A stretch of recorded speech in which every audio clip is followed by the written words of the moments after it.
World economic forum Davos Switzerland से हमारे साथ हैं निरंजन हिरनंदानी बात करने के लिए। सर, क्या एक्सपेक्टेशंस लग रही है इंडिया को लेकर दावोस के अंदर? मुझे लगता है इंडिया के लिए एक नया आकर्षक बन रहा है। ये आकर्षक क्या है कि एक ऑल्टरनेटिव इन्वेस्टमेंट जगह है। यूरोप मंदी में चल रही है, चाइना में भी मंदी है, चाइना +1 इंडिया है।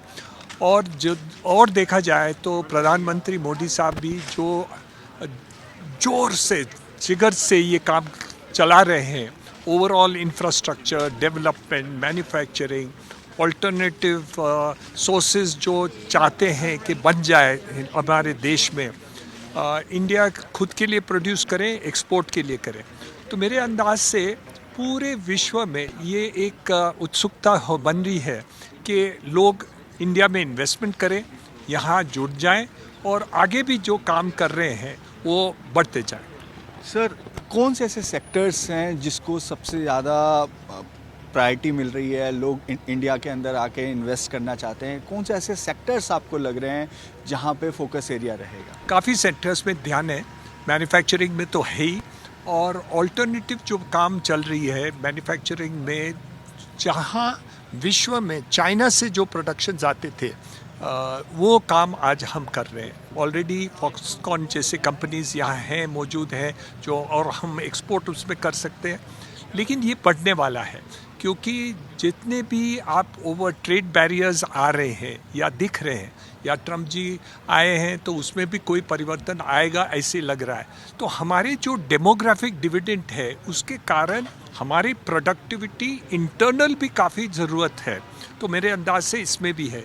दूसरी बात है इंफ्रास्ट्रक्चर। मेरे अंदाज से इंफ्रास्ट्रक्चर पे और भी जोर आएगा। नेशनल हाईवे देखिए, 35 kilometre national highway per day चल रही है, और पोर्ट्स बन रहे हैं, एयरपोर्ट्स बन रहे हैं, मेट्रोज़ आ रहे हैं, इम्पोर्टेंट सिटीज़ में, शहरों में भी परिवर्तन आ रहा है।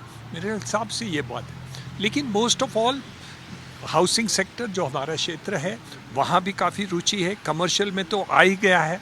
मेरे अंदाज से मुझे लगता है कि रेजिडेंशियल में भी अभी आ सकता है, और बहुत ही सेक्टर में जो फ्यूचर है, ये साल 2025 लगभग रियल एस्टेट सेक्टर का 15% ग्रोथ होगा।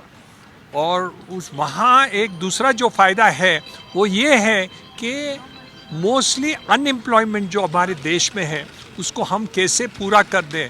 वो हिंदुस्तान के सेकेंड लार्जेस्ट एम्प्लॉयर पूरे विश्व में यहाँ हिंदुस्तान में है, तो मेरे अंदाज से यहाँ भी ये सेक्टर में काफ़ी इन्वेस्टमेंट आ रही है। सर, एक बड़ा शिफ्ट देखने को मिल रहा है टेक्नोलॉजी के अंदर। आर्टिफिशियल इंटेलिजेंस एक बज़ वर्ड है, उसको लेकर आपको क्या लगता है इंडिया की ग्रोथ स्टोरी कैसे रह सकती है? कितना हम उस चीज़ को, क्योंकि हमारे पास एक बड़ी वर्कफोर्स है, हम उसको कैसे यूटिलाइज कर सकते हैं? आर्टिफिशियल इंटेलिजेंस एक नॉर्म है। जैसे हमारे पास ये मोबाइल है, वो आर्टिफिशियल इंटेलिजेंस है। तो ये एक साधन है, उसको हम कैसे उपयोग करें हर एक सेक्टर में होगा। आपके मीडिया में भी होगा, हमारे कंस्ट्रक्शन में भी होगा, मैन्युफैक्चरिंग में भी होगा, हर एक सेक्टर में होगा। तो ये एक साधन बनी हुई है, वो हमारे देश में है। हमारे पास ये टेक्नोलॉजी है। टेक्नोलॉजी के अलावा हमारे पास लोग हैं जो ये परिवर्तन बहुत अच्छी तरह से कर सकते हैं, और पूरे विश्व में हमारे हिंदुस्तानी लोग वहाँ काम करते हैं, तो क्यों नहीं हिंदुस्तान में हो। तो अल्टरनेटिव इंटेलिजेंस का एक महत्व है और बहुत ज़्यादा बढ़ने वाला है। तो मतलब आपके हिसाब से काफ़ी पॉजिटिव ग्रोथ हम इंडिया इकोनॉमी के को लेकर देखें?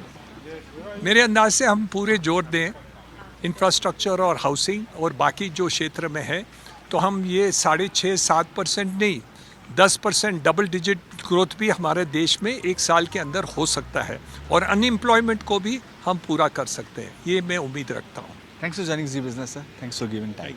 Thank you sir.